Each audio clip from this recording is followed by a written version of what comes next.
Committee will come to order. I'd like to begin this hearing by stating the Oversight Committee mission statement. We exist to secure two fundamental principles. First, Americans have a right to know that the money Washington takes from them is well spent. And second, Americans deserve an efficient, effective government that works for them. Our duty on the Oversight and Government Reform Committee is to protect these rights. Our solemn responsibility is to hold government accountable to taxpayers, because taxpayers have a right to know what they get from their government. We will work tirelessly in partnership with citizen watchdogs to deliver the facts to the American people and bring genuine reform to the Federal bureaucracy. This is the mission of the Oversight and Government Reform Committee. This is also the first meeting of this particular subcommittee on energy, health care, and entitlements. It is my joy to get a chance to introduce as well the ranking member that will be serving with me, Jackie Spear from California. Looking forward. This committee as well is focused on trying to identify ways that we can help the American consumer, the taxpayers, to have their money protected and also have a government that is efficient. When a government spends $3.7 trillion, there will be areas of waste and inefficiencies. We want to help identify some of those, and we can work in a bipartisan way to be able to accomplish that. But this is also a moment that we look at the policies and the ways that we do things specifically to work to protect the American consumer, which is what this particular hearing is focused on. Our nation and our economy runs on energy. Cost of energy rises and falls based on the cost of fuel and capital costs, but the American consumer has a sense that they are being squeezed. This hearing will work to address the changing cost of energy and the direction of energy production in America. According to recent polling, energy costs are the most important financial issue facing American families today. A Gallup poll from last month shows that 79% of Americans said that the price of energy, including the price of gasoline, is hurting their finances.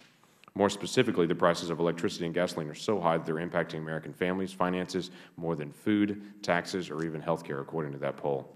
Gasoline prices account for the largest single increase in consumer energy costs over the past decade. Average U.S. family will spend an estimated $3,730 a year on gasoline in 2013, compared to $1,680 a year just 10 years ago. Since 2001, energy cost impacts on American families have been steadily increasing and are now at their highest levels in over 10 years. On average, about 60 million households, or about half of the households in America, American families now pay 20% of their income towards energy costs. The poorest Americans, those making less than $24,000 a year, are often forced to make choices between food, medicine, or Edison. In fact, those who earn less than $10,000 a year will pay an estimated average of 77% of their income towards energy. Businesses, and especially small businesses, are also experiencing the adverse impacts of higher energy costs. According to the U.S. Energy Information Administration, manufacturers spend on average $136 billion a year on energy, and commercial buildings spend $108 billion a year. Small businesses are more susceptible to negative impacts on rising energy costs. Energy-intensive industries are building block industries because they produce the components that are used for the rest of the industrial, manufacturing, and construction sectors. These industries see energy as a percentage of cost sometimes as high as 85%. With the rise in horizontal drilling technology, hydraulic fracking, and other advanced recovery methods, it has vastly increased the potential for recoverable domestic oil and natural gas in places like North Dakota and Pennsylvania and others. However, efficient use and production of North American petroleum are facing cumbersome obstacles from the Federal Government. These range from restrictive policies on oil production on Federal lands to the continued rejection of more pipeline infrastructure such as the Keystone XL. State regulatory primacy is also being challenged in all aspects of energy production. These hindrances harm the ability of families and businesses to cheaply access vast resources of energy. The EPA mandated framework for the sale of differently blended versions of fuel across the United States, which means that gas supplies often can't be shipped between cities even in the same state. The U.S. also has an opportunity to rejuvenate the once vibrant nuclear industry, as well as a very advanced wind industry that continues to increase. For the first time in decades, new nuclear plants are under construction. Further, new technologies such as small modular reactors offer tremendous opportunities in the global market. This opportunity will be lost if political and regulatory uncertainty impede domestic development and innovation in that industry. Back up one page. America's vast domestic energy resources. In order to achieve affordable energy, Americans should have access to this energy through all sources: coal, oil, gas, nuclear, and all of our renewables. However, the cost of these energy resources to families and businesses must always be taken into account when providing subsidies to promote some and promulgating regulations which sometimes limit others. Today, it's right for us to just take a closer look at the costs and the opportunities for America's energy. I'd now like to recognize the distinguished ranking member, the gentlelady from California, Mrs. Spear, for her opening statement. Mr. Chairman, thank you. And let me say how much I'm looking forward to working with you on this subcommittee this year. And while we come from different parts of the country, the issues that we will address really affect every single American, as this hearing does today. So I truly look forward to our coordinated efforts on behalf of the American people. You know, no matter who controls the White House, oversight of the executive branch is fundamentally a responsibility of Congress. Holding the bureaucracy, its contractors, and the corporations accountable isn't a partisan issue, it's a congressional duty. The title of today's hearing is The Effects of Rising Energy Costs on American Families and Employers. In this economy, it's imperative that we in Congress do more to help families recover from the recession as they pay off these bills. What are we doing, for example, to raise the minimum wage in this country? What are we doing to create more jobs for the middle class and ensure that hard work leads to decent livings? To be sure, we must investigate the high price consumers and small businesses are paying on their energy bills. Are regulations the sole factor causing prices to rise? Or are record-breaking profits of the oil companies part of the cause? Here is a chart we were hoping to have up for you, but it shows that the 5 oil companies in 2011 made $41 billion, an increase of 31%, $31 billion, an increase of 54%, $26 billion, an increase of 114%, $27 billion, a 42% increase, and $12 billion, a 9% increase. One thing is certain, the American people do not have to choose between economic growth and environmental protection. We can do both responsibly. The good news is that the United States is already making great strides towards energy independence. Under the Obama administration, domestic oil production has reached its highest level in 11 years. And in fact, this chart shows how far we have come in a very short period of time in oil production. U.S. total crude oil production averaged 6.4 million barrels per day in 2012, an increase of 0.8 million barrels per day from the previous year, the largest single increase in domestic annual production since 1859. Furthermore, domestic natural gas production reached a record 28.6 trillion cubic feet in 2011, marking the highest level of natural gas production in this country in more than 30 years. At the same time, we've made investments in renewable energy by providing loan guarantees to build the nation's first commercial-scale cellulosic ethanol plant in Kansas, the world's largest wind farm in Oregon, and the world's largest solar plant in California, among many other cutting-edge projects.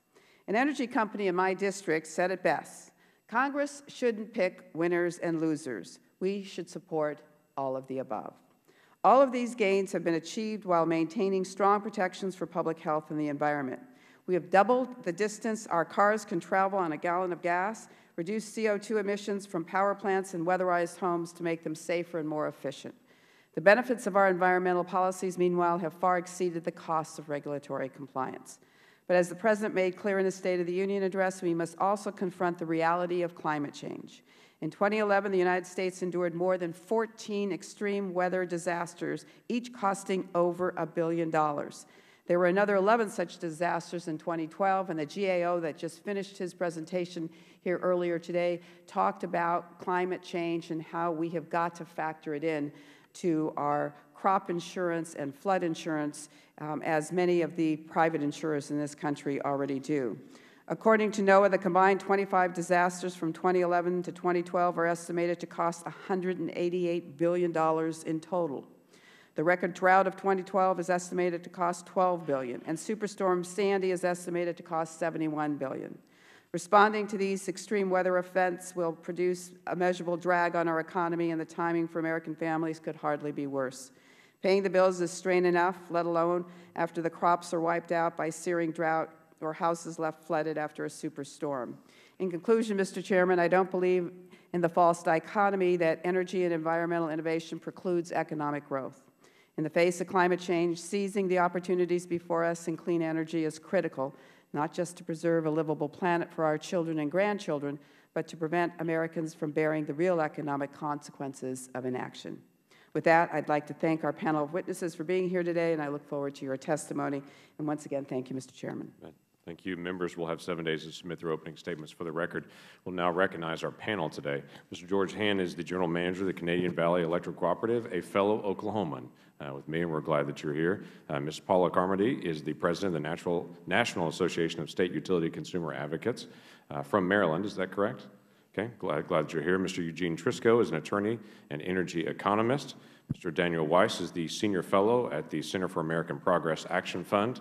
And Mr. Daniel Simmons is the Director of Regulatory and State Affairs for the Institute for Energy Research.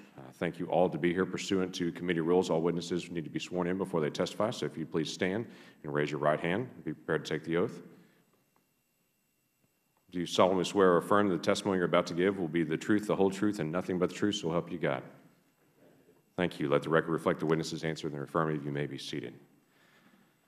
In order to allow time for discussion, and we will have members that will come in and out at different points to be able to ask questions, and so you'll see that movement as it goes through. We have included a very handy clock right in front of you. That clock is really a series of lights there, green, yellow, and red, which I think is pretty standard practice on it. The yellow will come on when you have 1 minute left, and then the red will come on when it's time to stop. You can wind up as soon as possible on that. There are bonus points for finishing before 5 minutes, because we'd be glad to be able to have time for questions as well.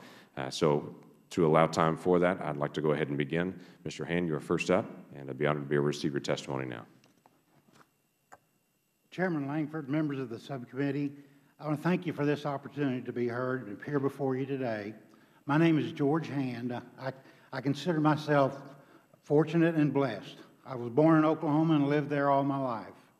I'm the General Manager of Canadian Valley Electric Cooperative, headquartered north of Seminole, Oklahoma, and I've served in that capacity for 28 years. At Canadian Valley Electric Cooperative, our purpose is simple and straightforward: to provide electric utility service to our customers at the lowest possible cost, consistent with sound business practice. This mission guides us daily, and we have not strayed. We believe that if we can be successful in our mission, it will give the customers we serve the best opportunity for a better life, and the businesses that look to us for electric power and energy the greatest opportunity to be successful, grow, prosper, and provide jobs. Profit is not our purpose. Our purpose is to help others prosper and profit. Most of the territory we serve would not be considered a desirable or even feasible service territory to a for-profit electric utility. Our power supplier, Western Farmers, which we are a part owner, has a diversified electric generation resource mix comprised of coal, natural gas, wind, hydro, and purchased power. About 30% of the energy last year was produced with coal, about 6% from wind, about 15% from our own natural gas plants, and then the balance purchased power, which was a mixture of coal and natural gas and some additional wind. Electric utilities understand the desirability of a diversified electric generating fleet. This helps control price volatility and, to a degree, enhances reliability. Diversity is also a hedge against the current flavor of government regulation. Today in Oklahoma, we have several large coal-fired generating plants. All of these coal plants in Oklahoma were built in the 1970s because the federal government mandated that no more natural gas-fired electric generating plants be built, and further that the existing gas plants would have to shut down in the future.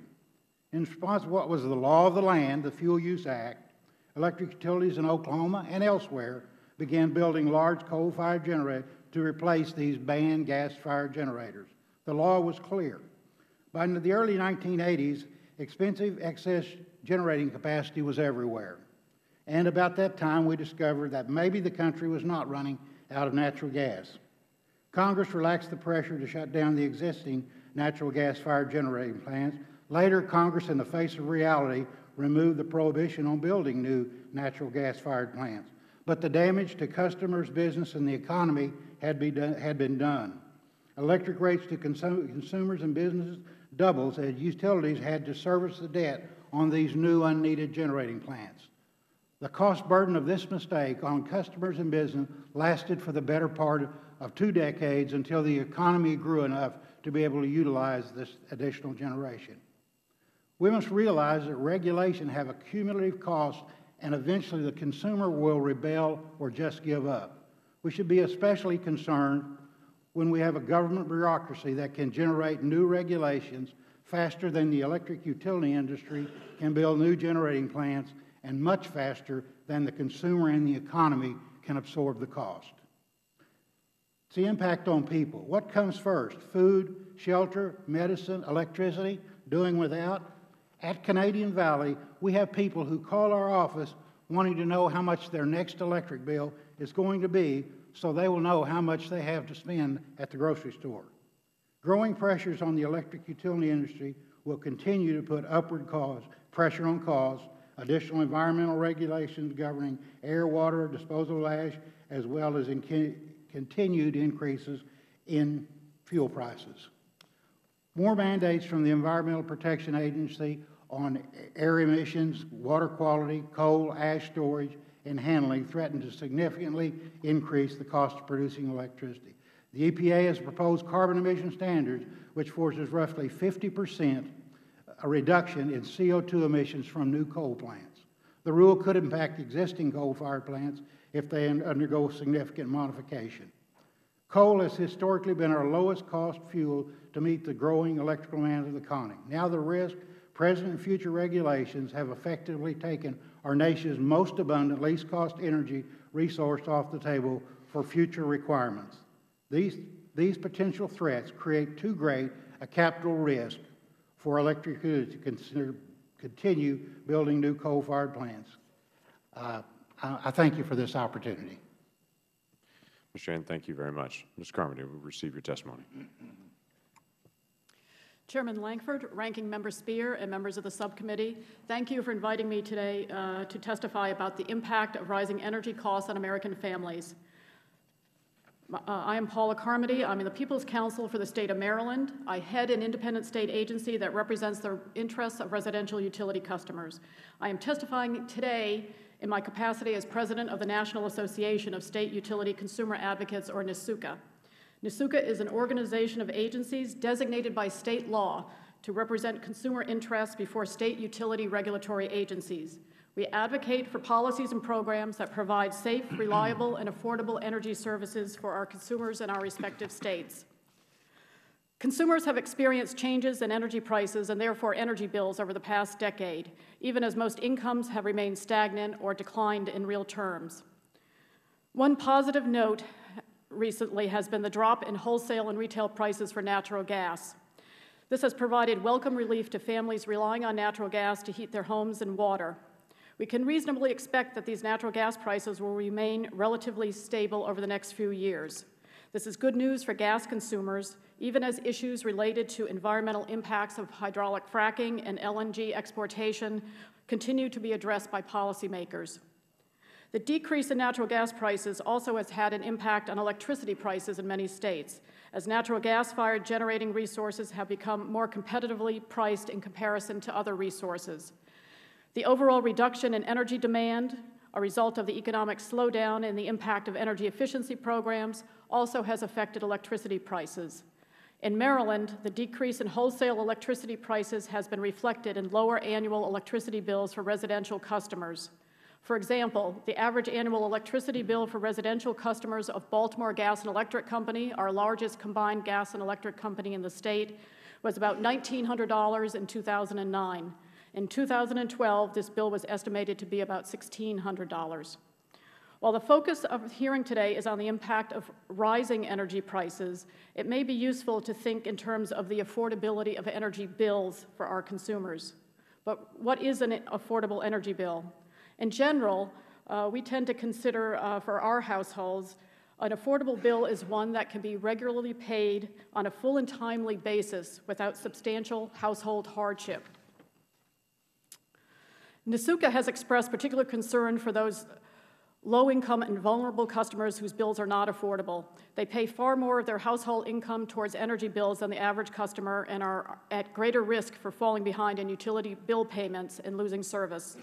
This concern is reflected in our association's resolution supporting full federal funding for the Low-Income Home Energy Assistance Program, or LIHEAP, which has helped households with heating bill assistance since 1981. NSUCA also has a long tradition of support for the adoption of cost-effective energy efficiency programs for all consumers as a way of conserving valuable energy resources, reducing demand, and reducing customers' utility bills. Energy efficiency programs can produce benefits by directly reducing energy usage for individual customers. They can positively impact energy bills by reducing market clearing prices in regions with restructured electric utilities. They can also help to avoid construction of more costly generating facilities for vertically integrated utilities and thereby mitigate potential bill increases. Low-income customers often live in housing in poor condition and with faulty heating equipment. To ensure that low-income families can benefit from reducing their energy usage and therefore their bills, NSUCA also supports federally funded weatherization programs for low-income consumers, such as the Weatherization Assistance Program, to reduce energy usage. NSUCA members frequently address issues involving resource planning or generating facilities in their respective states and regions, whether their regulated utilities are vertically integrated or purchase electricity supply in wholesale markets. In either circumstance, the type and proportion of different resources used to generate supply have varying impacts on the retail prices paid by consumers in those states. NSUCA has long noted the importance of long-term planning and resource diversity. In a 1990 resolution, NSUCA recognized that it was in the interest of consumers to factor potential future costs of reducing greenhouse gas emissions into generation resource planning. However, given the potential for cost impacts on consumers in the near term, NSUCA also urged policymakers to keep these cost impacts in mind when adopting policies or mechanisms to reduce greenhouse gas emissions or to address other environmental concerns. NSUCA has not taken a position on the merits of any of the existing or proposed EPA regulations that are at issue these days. However, NSUCA recently adopted a resolution urging the EPA to establish compliance timelines that provide sufficient time to consider appropriate least cost responses so as to avoid rate shock to our electricity customers. NSUCA continues to advocate and support policies and programs designed to provide affordable energy to our consumers while maintaining safety and reliability. As part of that advocacy, we have supported energy efficiency programs, low-income weatherization programs, adequate funding for direct energy assistance, and the implementation of policies to support the development of diverse energy resources. In supporting these types of policies and initiatives, NSUCA has always emphasized the need to address cost impacts on consumers in the decision-making in order to minimize the impacts on our consumers throughout the United States. Again, thank you for the opportunity to testify here today. Thank you. Mr. Driscoll. Thank you, Chairman Langford, Ranking Member Speer, members of the subcommittee. My name is Eugene Trisco. I'm here to present the findings of a study of the impacts of rising energy costs on American families. I've conducted this study periodically since the year 2000 for the American Coalition for Clean Coal Electricity. The latest version is attached to my testimony. The report analyzes consumer energy cost increases since 2001 and examines the pattern of energy expenditures among 4 income levels. Energy costs for gasoline and residential utilities are summarized in nominal dollars by household income category for U.S. households in 2001, 2005, and 2013, using data from EIA, CBO, and the U.S. Bureau of the Census. Energy expenditures as a percentage of nominal after-tax income are estimated for the effects of federal and state income taxes and federal Social Security and Medicare insurance payments. The report's findings, in sum, are lower-income families are more vulnerable to energy costs than higher-income families because energy represents a larger portion of their household budgets. Energy is consuming 1/5 or more of the household incomes of lower and middle-income families, reducing the amount of income that can be spent on food, housing, health care, and other necessities. Approximately 1/2 of U.S. households have average pre-tax annual incomes below $50,000. Measured in constant dollars, our median household income of about $50,000 is nearly 9% below the median household income peak of some $53,000 in 1999. Family incomes are not keeping pace with the rising cost of energy. In 2001, U.S. households with gross annual incomes below $50,000 spent an average of 12% of their average after-tax income of $21,600 on residential and transportation energy. In 2013, these households are projected to spend an average of 20% of their average after-tax income of $22,600 on energy.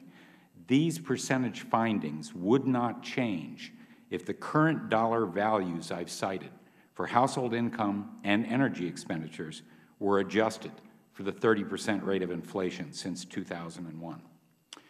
Residential electricity has maintained relatively low price increases compared with residential natural gas and gasoline. Virtually all of the residential electricity price increases over the past 2 decades have occurred since 2000.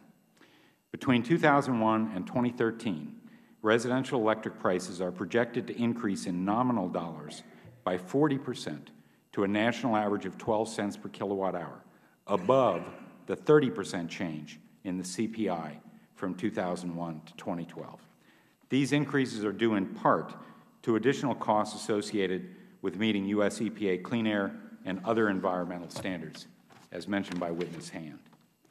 Higher gasoline prices account for 3/4 of the increased cost of energy since 2001. Consumers feel this pain every time they stop at the gas pump. Average U.S. household expenditures for gasoline will more than double in nominal dollars from 2001 to 2013. In comparison, residential energy costs for utilities will increase on average by 46%, compared with a CPI increase of about 30%. Fixed-income seniors are a growing proportion of the U.S. population and are among the most vulnerable to energy cost increases due to their relatively low average incomes. In 2011, the median gross income of 27 million households with a principal householder aged 65 or older was $33,000, 1/3 below the national median household income of $50,000. These findings are discussed in more detail in the report. I'm happy to answer any questions from the subcommittee and will graciously accept any bonus points the Chairman wishes to confer. They are given. Mr. Weiss. Thank you very much, Chairman Langford, Ranking Member Speer, and members of the subcommittee. I'm honored to be at the subcommittee's first hearing. It's like going to the first Oklahoma Thunder's basketball game. When considering energy prices, there are 3 important considerations. First, fossil fuel prices do not include the costs of their side effects, such as air pollution, and the associated costs for premature deaths or asthma attacks. Second, the Obama administration has adopted important policies to reduce energy costs for middle and lower-income families. And third, expanding domestic oil production in protected lands and waters owned by all taxpayers will not lower gasoline prices. First, fossil fuel-generated energy has real external costs. When assessing the effects on rising energy costs, it's essential that this evaluation also include the external costs of fossil fuel use and who pays them. For instance, mercury and toxic air pollution from power plants threaten children, senior citizens, and the infirm with brain impairment, respiratory illnesses, and even early death. Reducing these pollutants will return $3 to $9 in health benefits for every $1 in cleanup costs. Coal-fired power plants produce 1/3 of all the climate pollution in the U.S., and climate change has real costs to our economy. For instance, the National Journal just reported that the drought will reduce Mississippi River barge traffic, resulting in, quote, losses of about $7 billion through the end of January, unquote. As Ranking Member Speer mentioned, the National Oceanic and Atmospheric Administration reported that in 2011 and 2012, there were 25 floods, droughts, storms, heat waves, and wildfires that each caused at least $1 billion in damages. Together, these severe events caused 1,100 fatalities and up to $188 billion in total damages.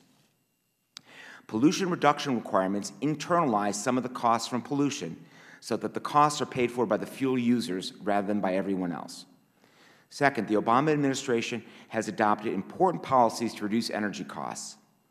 As Ranking Member Spear mentioned, doubling the fuel economy of passenger vehicles by 2025 will reduce gasoline purchases by $8,000 over the life of a 2025 car. It's been estimated that this will be like getting $1 off the price of a gallon of gasoline.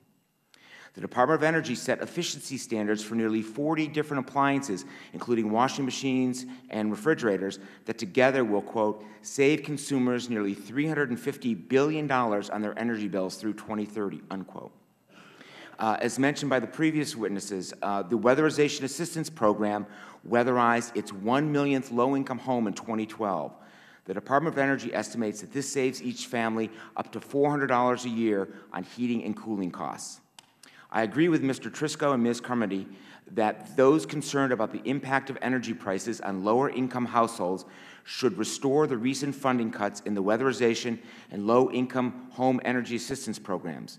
Eliminating special tax breaks for the Big Five oil companies can provide $2.4 billion annually in offsets.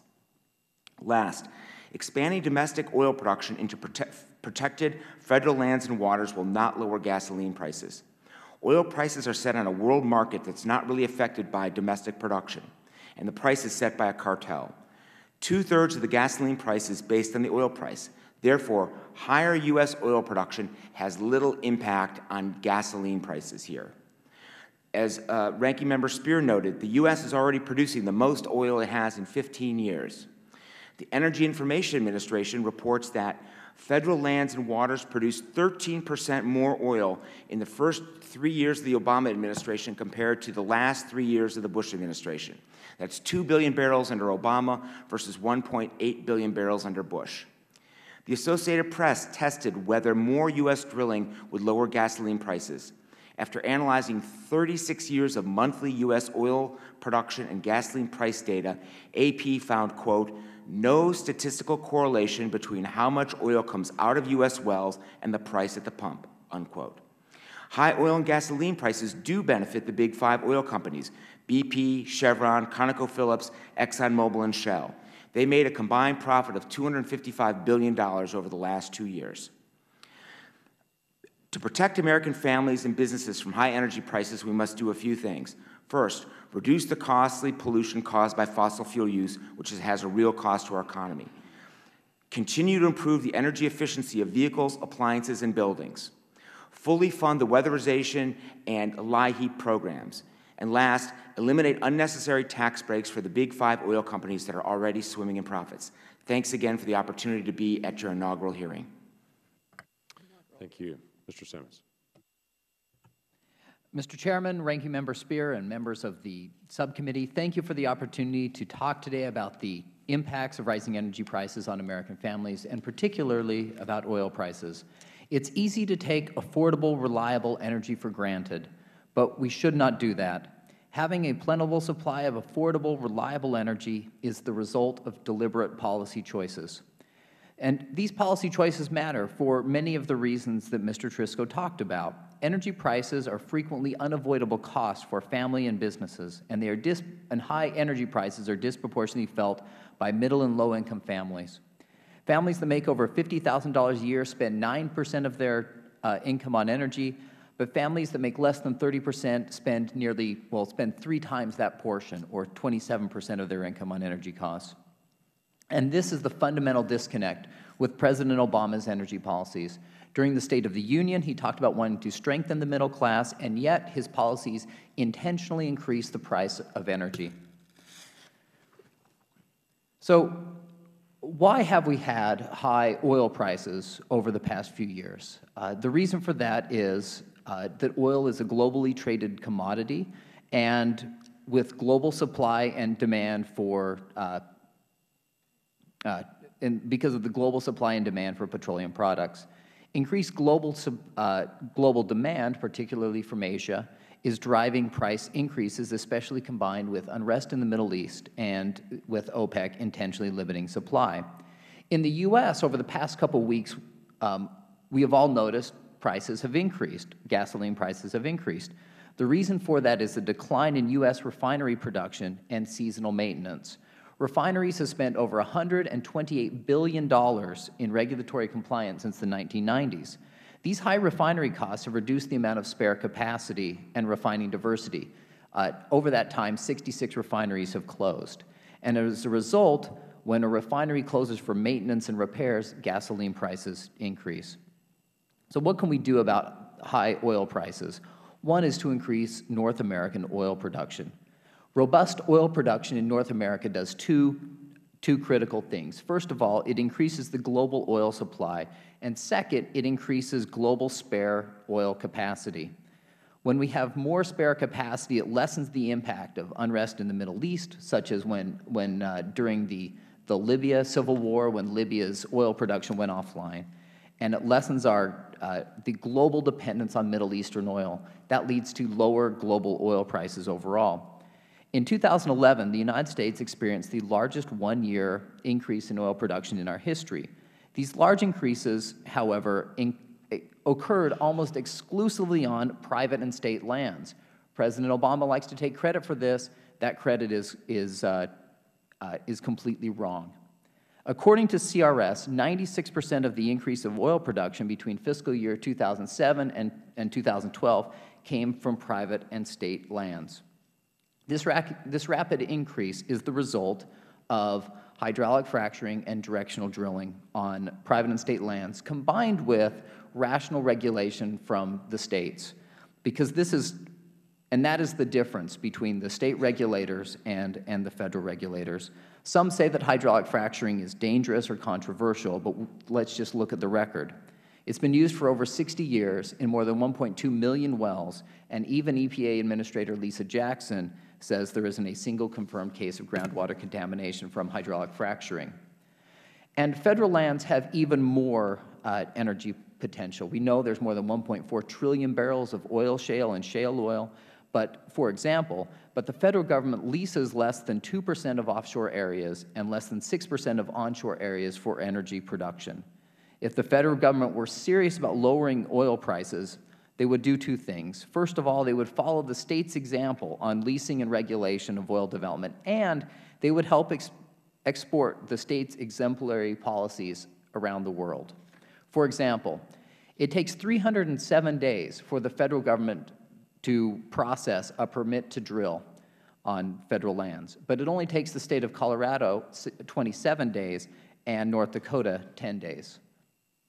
While the President in the State of the Union said he would, quote, keep cutting red tape and speeding up new oil and gas permits, close quote, the reality is quite the opposite.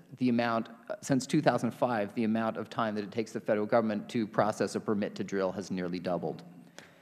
There are vast oil and natural gas resources in the United States and Canada. Even more oil resources are available if the federal government and other countries around the world were to follow the lead of states like North Dakota, Texas, and Pennsylvania with their regulation and benefits from hydraulic fracturing. So far, the only place in the world we have seen the transformative power of hydraulic fracturing to dramatically increase oil and natural gas production is on private and state lands. Rational regulation on federal lands and around the world would lead to greater energy production and lower prices. Thanks for the opportunity to testify, and I'll be happy to answer any of your questions. Mr. Simmons, thank you. And thank you to all of you. All of you, as you know, your written testimony will be made part of the permanent record as well, because I know that is in addition to what you did in your oral testimony. I'd like to also submit with unanimous consent several of the documents go into the record, the two different charts that Mrs. Spear submitted during her oral testimony. Mrs. Carmody had referenced a resolution from our organization. I would like to make that part of the permanent record as well.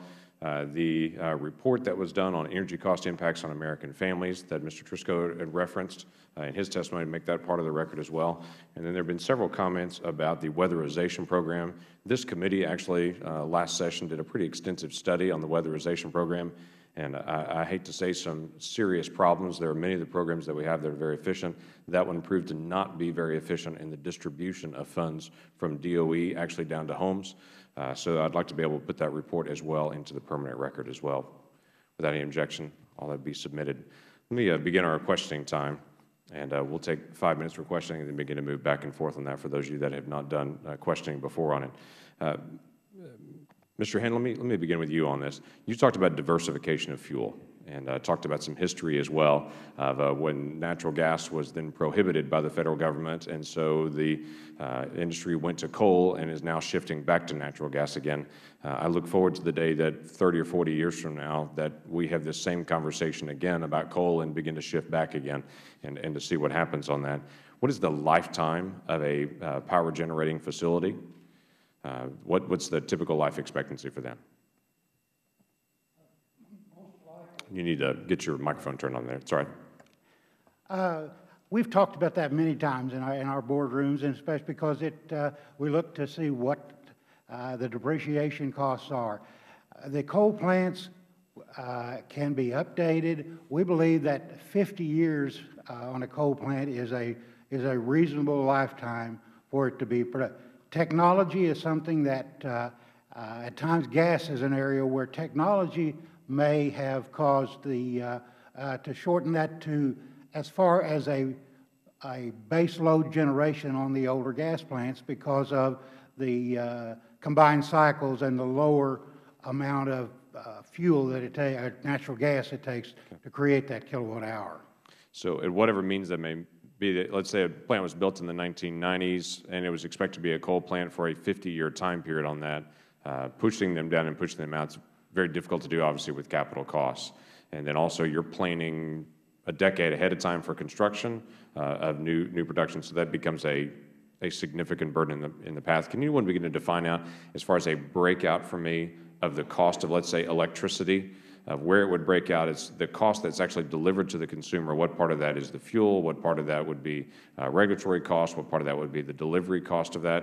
Can anyone give an estimation? I have some costs that we actually experienced through Western Farmers.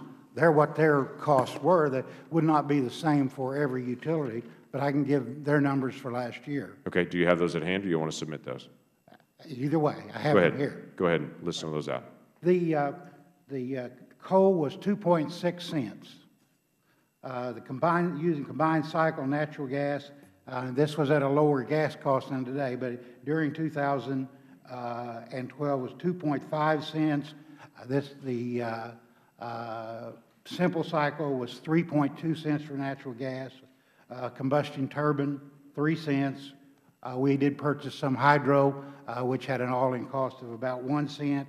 Our purchased wind, which was about 12, almost 13%, was an average cost of 3.9 cents, which we would consider that all as a fuel cost. Then we had other purchase power, which would be in the 2.7 cent range for the fuel portion of the kilowatt hour. Okay, and a typical kilowatt hour purchase is how much? So the actual charge to the consumer? The charge to the consumer is how much for a kilowatt hour? For just the fuel component? No, just the total cost to them. So they're paying how much? Just for the generation of the kilowatt hour, not including distribution costs. No, I'm talking about how much the consumer pays. How much the consumer pays? Yes, sir. A residential consumer on our system with an all-in cost would be around 9.5 cents. Okay. I don't have that number exactly That's right. in front of me. All right, thank you for that. Mr. Simmons, you made several comments about gasoline itself and about increasing supply on federal lands. You also referenced the President during his State of the Union made a very strong comment about increasing production on federal lands and decreasing the regulatory environment. You've made a comparison between state and federal regulations. What are you experiencing right now or seeing in the production of oil and natural gas as far as the pressure towards federal regulations versus state primacy and state regulations? Especially in the area of hydraulic fracturing, the federal hydraulic fracturing is regulated by the states because it deals with groundwater. It always has been regulated by the states, and the federal government now, the Bureau of Land Management wants to regulate it on federal lands. That will definitely increase costs. According to one study, it would cost over $250,000 per well for the federal government to do that. And the hydraulic fracturing is the critical technology. So far, it has not been regulated by the federal government, and that's one of the reasons that we're seeing dramatic increases of oil and natural gas production. Okay, thank you. Mrs. Spear. Thank you, Mr. Chairman, and thank you all for your testimony. I'm trying to find some consensus here, and we're talking about the high cost of energy for families and employers. And three of you, Ms. Carmody, Mr. Triscoe, and Mr. Weiss, all spoke about the LIHEAP program. So let's see if we can get some consensus here on LIHEAP. It was a $5.1 billion program. It has since been cut. I don't know to what extent it's been cut. If we're really trying to help the low-income people in this country not spend 20% of their income on energy, LIHEAP is part of the solution, is it not? Yes, Ranking Member Spear, from our point of view, NSUCA has consistently, for any number of years, supported full funding of LIHEAP. In my testimony, I did mention the $5.1 billion cost figure and the fact that it's down to, I believe, around $3.4 billion at this time. This is not sufficient for our purposes or for our low-income consumers to provide adequate funding. One of the things that we have noted in the state of Maryland, certainly over the past 4 to 5 years, are a few things. One, of course, is the significant increase in the number of applicants for energy assistance, that is, that they meet the income guidelines. Because of reductions in state funding and private donations, there are actually lower dollars available to supplement LIHEAP from the state level. So what this means is that the average benefit that our customers in Maryland are getting between LIHEAP and state contributions is running around what it was in 2002 and far less than it was in 2008. So we do support full funding, and NSUCA is on record as doing that. Thank you. Mr. Triscoe? Thank you, Ranking Member Spear.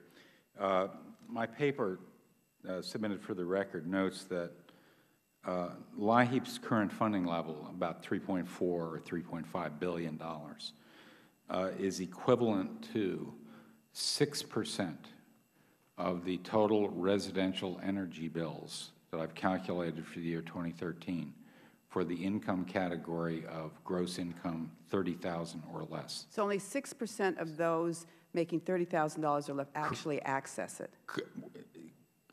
Only 16%. 16. Pardon me. The 6% number is $3.5 billion represents 6% of the total energy bills, residential energy bills for households with gross incomes of $30,000 or less.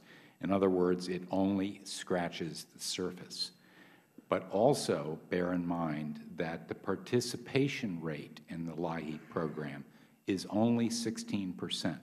That is, only 16% of those households that qualify for LIHEAP assistance actually apply for and receive it. So there's a serious lack of participation in the program in addition to an apparent lack of adequate funding. And it's my understanding generally that all of the major energy associations support adequate funding for LIHEAP. Thank you. Mr. Weiss, do you have anything to add to that, or I'm going to ask you another question? Just very briefly, that I would just observe that the $1.6 billion funding cut for LIHEAP is less than the $2.4 billion a year that the big 5 oil companies receive in special tax breaks, according to the Congress's Joint Committee on Taxation. Okay, thank you for that comparison. Let me ask a question of all of you. How many of you believe in climate change? Let's just go down the line. Mr. Hand? It's not a trick question, yes or no? Your microphone needs to be on, Mr. Hand. Yeah, sorry. To say that I don't believe the climate ever changes would be to deny history. I believe history as far as full of climate change. Am I convinced that man is the... All right. Okay. Thank you. You're not certain man is. I'm running out of time. I just want to make sure everyone gets the question answered, and then I have a question for Mr. Weiss, and I don't think I'm going to be able to ask it. Go ahead. Yes, I would just note that in 2007, a NSUCA resolution did indicate that there was a growing scientific consensus on the need to reduce emissions of greenhouse gases, and did cite a number of reports and studies on climate change. And I will decline to offer my personal views since I'm here on behalf of NSUCA. All right, thank you. Mr. Triscoe. Ranking Member Spear, I'm in an even more difficult position, and I would speak on my own behalf. I have attended for the past 20 years every United Nations International Framework Convention on Climate Change meeting, and it is abundantly clear that unilateral actions by the United States on CO2 reductions would have no meaningful impact on future concentrations of global CO2. Further, any action— All right, Mr. Trisco, my time has expired. Thank you. Mr. Weiss? Yes, there is an overwhelming scientific consensus that climate change is real, it's here, and it is caused by human activity burning fossil fuels. Mr. Simon? Yes, I believe the climate changes. Right. Mr. Chairman, I regret that I'm going to have to leave temporarily to participate in a press conference that is bipartisan in nature, so I will return as soon as possible. Mr. Walberg. Thank you, Mr. Chairman, and thank you to the panel for being here. Mr. Trisco, appreciate the fact that you're a man of numbers and statistics. The President stated in his State of the Union address, we produce more natural gas than ever before. Nearly everyone's energy bill is lower because of it. Do you believe that nearly everyone's energy bill is lower once EPA's regulations go into effect? Congressman, I believe that one of the most telling statistics noted in my testimony, in the submitted testimony, is that EPA's current MATS rule, the Mercury and Air Toxic Standard rule that Mr. Weiss referred to, has an estimated annualized cost by EPA of some $9.6 billion annually. And that compares to EPA's estimate of the annual costs of all prior Clean Air Act regulations on the utility sector of $6.6 billion. All prior. All prior. So this one regulation alone exceeds the costs of all prior Clean Air Act regulations.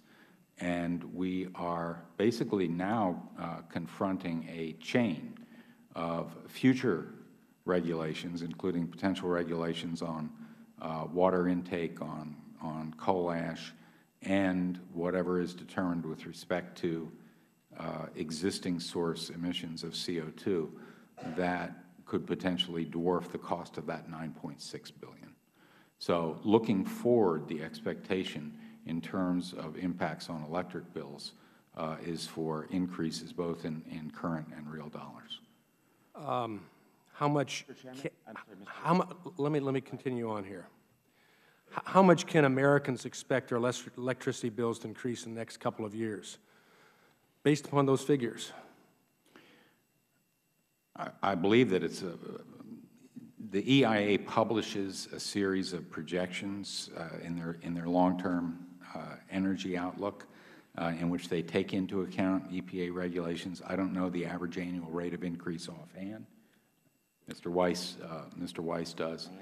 Mr. Chairman, Mr. Walberg, the Energy Information Administration projects that electricity costs will remain essentially flat over the coming 10 years. Well, it'll be interesting to see it essentially flat. I'd be delighted, but hearing the figures about this eclipses all previous regulations, I'd find that hard to believe. But thank you. Ms. Carmody, can you please go into some detail on NASUCA's June 2012 resolution on EPA regulations and also what prompted it?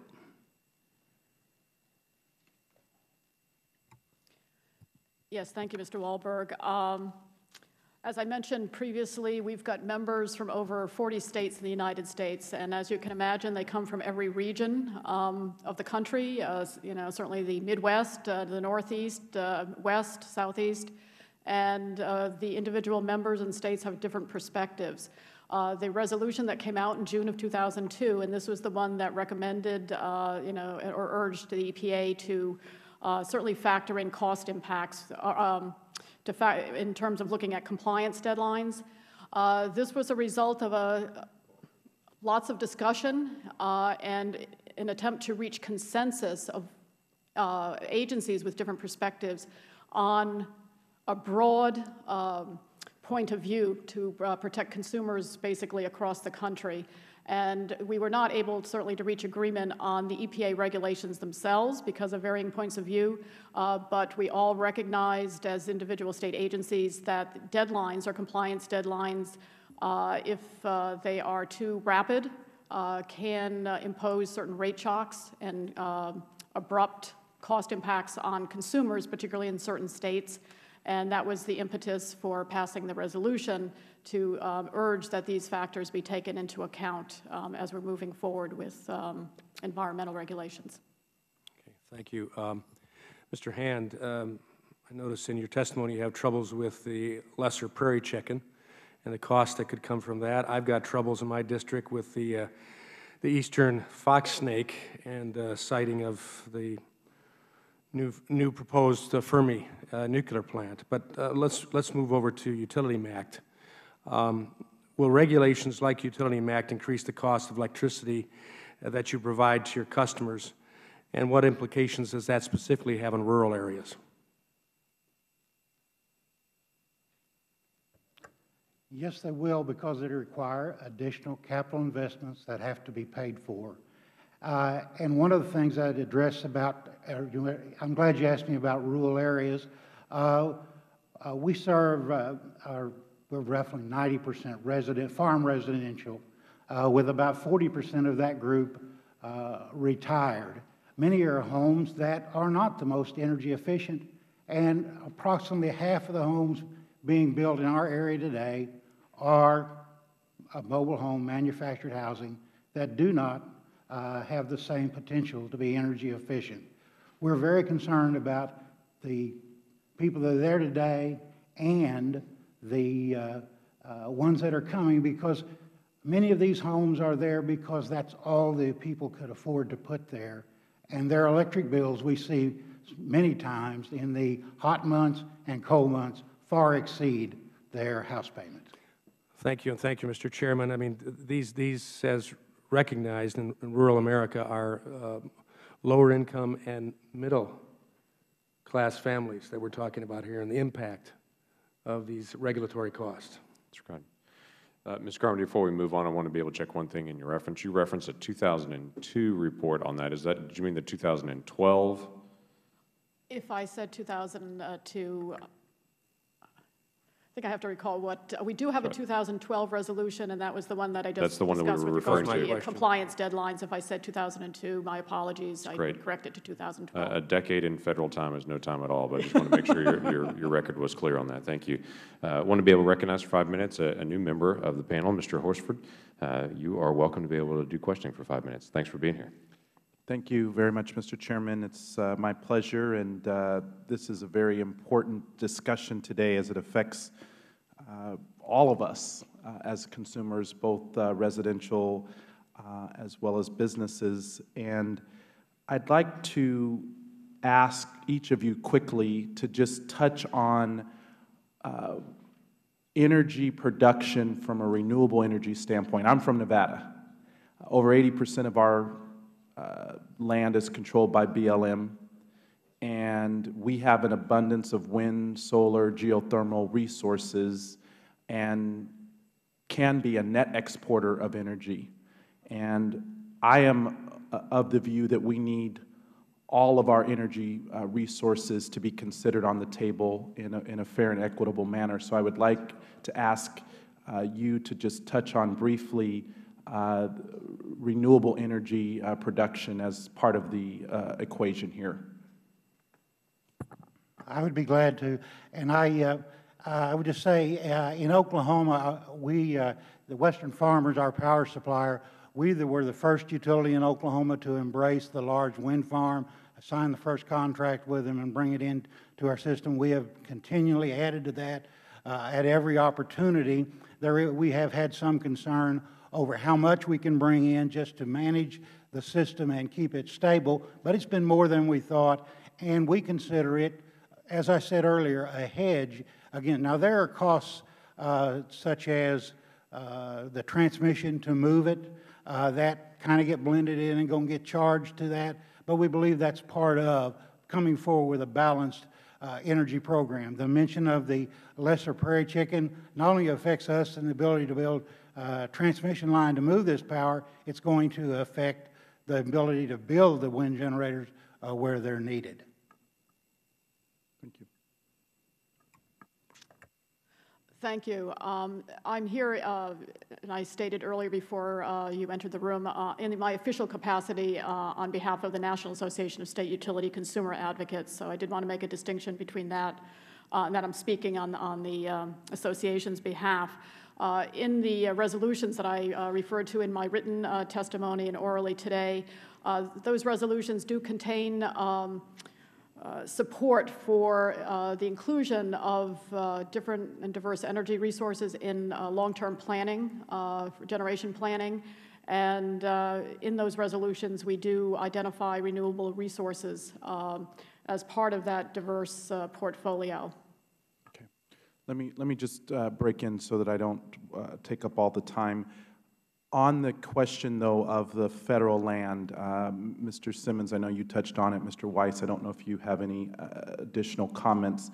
So the focus was more on natural gas, but what about federal land use for renewable energy development? I have one county in my rural part of my district where over 90% of that county is controlled by the BLM, and therefore they cannot enter into local agreements for development for renewable energy without a lot of BLM involvement. And so what's your perspective on that, Mr. Weiss?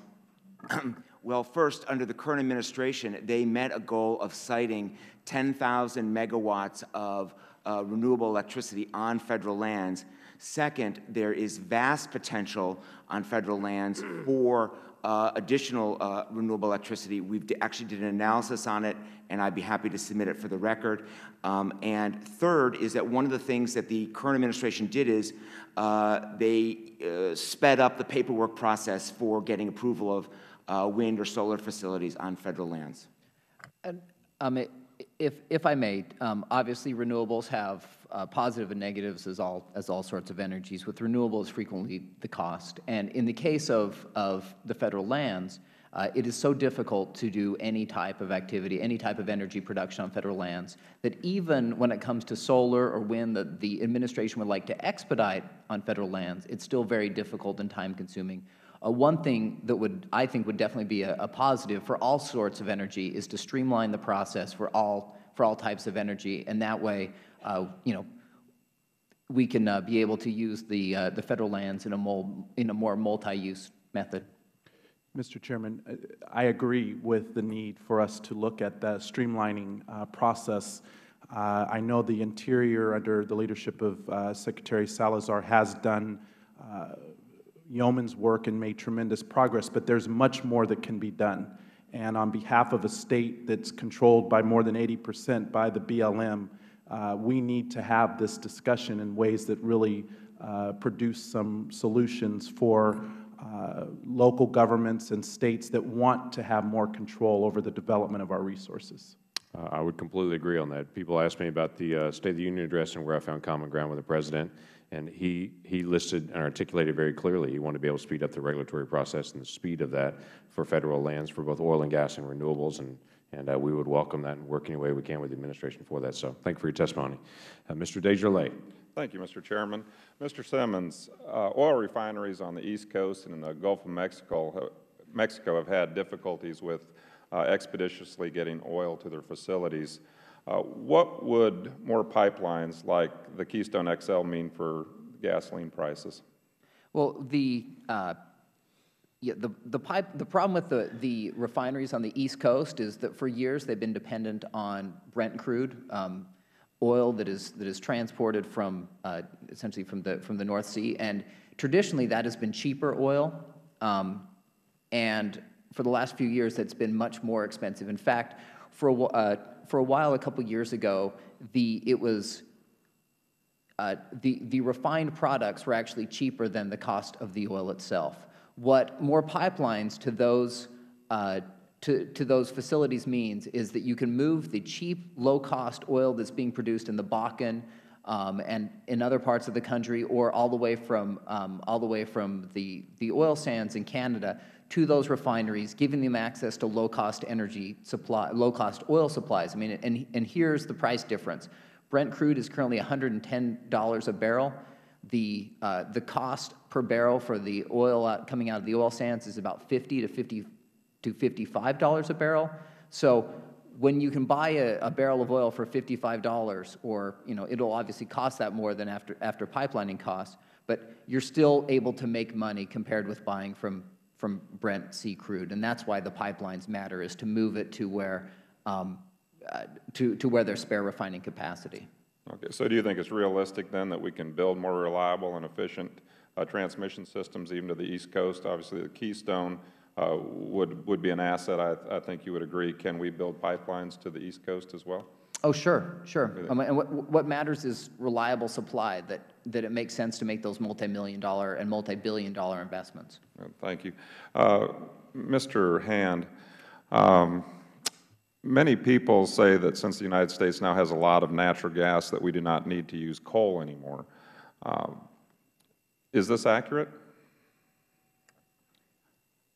Working in an area where we have to deal with the price of electricity every day and have been doing that for a long time, I remember when the price of natural gas after Katrina went to nearly $15, and the price of electricity followed it very rapidly. I've seen many changes with favor. I believe that it is important that we have diversified supply of energy, but we know that we have an abundant amount of coal in the ground that is available, and I don't believe we should ever ignore that valuable resource. Okay. Now, you serve rural and underserved areas. If we were to limit the co-op from burning coal, how will the underserved rural areas receive their electricity?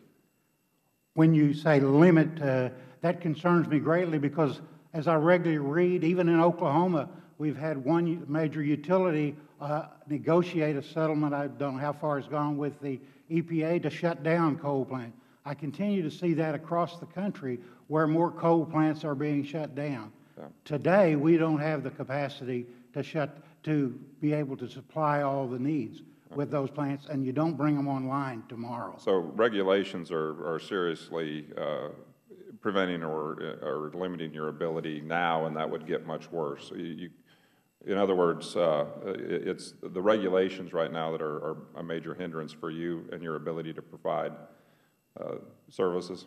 Today, we're only beginning to see the cost of some of the control technologies that we're having to put in. Mm-hmm. The CO2 issue and how strict it is on existing plants could be a manner of rationing in our area. Are there even, I guess that would bring me to the next question, are there any other sources of electricity even available in some of your areas if you didn't have coal? Well, they would rapidly, I don't believe there's that much capacity, especially with today's transmission system, to be able to move it in.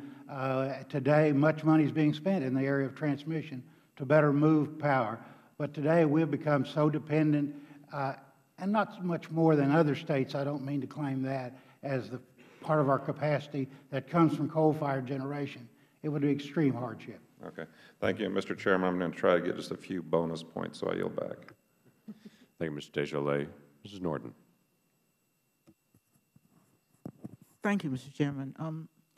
In this very room this morning, the GAO reported on its, or testified here on its, quote, annual high-risk report. And, you know, normally we're looking at things like Medicaid or Medicare, and of course all those things are always there. Number one on its list was climate change. So here we had a government agency known for its objectivity, which not only spoke about the increasing evidence of climate change, but went further and spoke of what I can only call shocking exposure of the federal government, leave aside all the rest of us, because of the amount of land the government owns, because the government, of course, must give assistance all over the country, and because of the unpredictability of what had been rare, which has now become routine, extreme climate episodes. Now, I notice on page 3 of your testimony, Mr. Weiss, you speak about higher gasoline prices due to Middle East unrest and speculation, and then you go into some of the unrest in the Middle East. I'm interested in the speculation. It's going to be very hard to come to grips with the unpredictability of climate change and what the federal government's having to do. But analysts for some time have told us that notwithstanding what's happened in the Middle East in the recent year or so, that speculation accounts for as much as a third, almost a third, of the price of gasoline. Is there anything that a free market government can do in light of that kind of inflation that is absolutely useless and hard to justify? Thank you, Ms. Norton.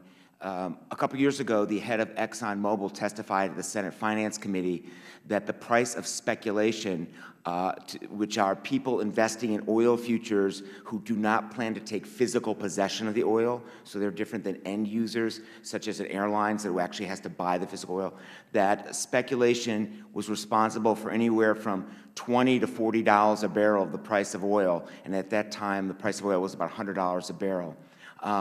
In fact, last year, McClatchy did an analysis that found that 2/3 of the trades in the oil futures back in the winter of 2012, when we're having unrest in the Middle East and Libya, was due to speculators were making 2/3 of the trade, end users were 1/3 of the trade.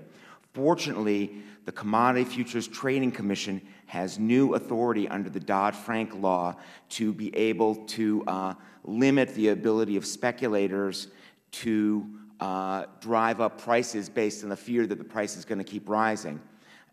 They have not really been put into place yet, but they are being implemented now by the CFTC. So hopefully that will limit the ability somewhat of speculators to drive up the price, which makes the end users like the airlines and other industries have to pay more for their oil. Not to mention you and me. This would do, since there's much we can't control, the increasing evidence of gas prices going up when we least expect it has, of course, led to much concern about what you've just described. I can only hope that what you and I don't know how they do it, but however they control this speculation will help us. It seems to me, at least in the long run, on that portion of the issues with gas prices that comes from inflated speculation. Yes, Mr. Weiss. One initiative the President announced on Tuesday night was the Energy Security Trust, which would be funded by oil and gas royalties paid to the federal government for oil owned by all Americans that they then take off of our lands. And that money would be invested in alternatives to oil like electric vehicles and recharging stations and natural gas trucks. And one of the ways to help protect people from gasoline and oil price volatility is to give them other options of other fuels, whether it's electricity, natural gas, or investment in public transit. That will make people less subject to the volatility that comes from gasoline. Thank you very much, Mr. Weiss. Thank you. Mr. Farenthal. Thank you. And I'd like to actually follow up on that for a second with Mr. Weiss. We talk about the increased income that's potential to the federal government for the exploitation of the oil and gas and other natural resources under public land, but we see time and time again the regulatory burdens make it next to impossible to do that. Now, ignoring for a fact that we spent that money 2 or 3 times already with the programs the President was outlining, I think there's been talk about spending that money to repair our aging transportation infrastructure, be it fixing roads, bridges, or even going so far as to do high-speed rail. What do you see as the holdup here, and how do we fix it? I'll let Mr. Weiss and Mr. Simmons both take about 30 seconds at that one, if you please. Thank you, sir. Well, in fact, as I mentioned earlier, oil production on federal lands in the first 3 years of Obama were about 13% higher than oil production on federal lands and waters under the last 3 years of President Compared to a Bush. substantially higher number on private land. Pardon? A substantially higher increase on private land. Understood, but it's still increasing on public land as well. Second, just last week, the Department of Interior put up for auction another 37 million acres of leases. I'm from Texas. I understand the oil and gas industry. We have a lot of, it's no problem getting the lease. It's getting the permit to drill that's the problem, or the permit to do the operations. You have operators whose leases, they have to beg for extensions of their leases because they can't get the permits. Let Can I add one quick thing? Quickly. One way to speed that process is to provide more resources to the people who are to review the permits over the Department of Interior and make sure they have the bodies they need to do Or the work. additionally, get rid of some of the regulations. Mr. Simmons. Yes, instead of follow much more of the state's model. The model from the Texas Railroad Commission, for example, is a much better model about if we're actually serious about increasing oil production and natural gas production on federal lands. And you know, Mr. Weiss mentioned that oil production in the last 3 years of the Obama administration were higher than the Bush administration. And the question is why? Well, it has to do, those were all 80% of the production, of the oil production on federal lands comes from offshore. Almost all of that is deep water offshore that were leases issued during the Clinton administration and the Bush administration, unfortunately.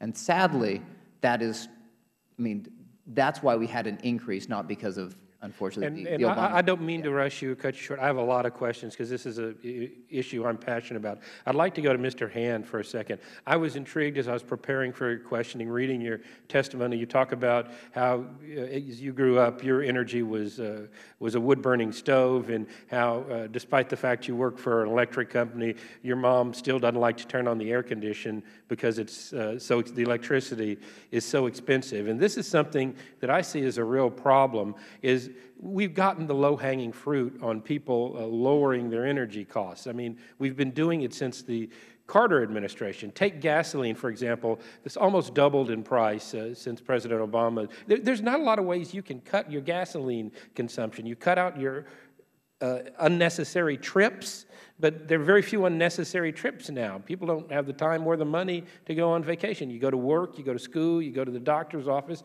There's no real way to cut it. Really, it's just turning off the air conditioner, getting very uncomfortable. So I guess my question is, what are we missing for how do people lower their energy costs through what they can do? Or we just need to force the price down through more production and lower cost? One of the things that the number I heard earlier, which I'm sure is right, which I had some of this in my testimony I had to take out, but that only 16% of the eligible customers were availing themselves of the LIHEAP program. So existing programs, there are some ways to. But no, I'm not going that direction. I'm saying we still have a lot of people who will themselves still don't just automatically sign up. Now, some people get pushed into it, and it becomes a way of life for them.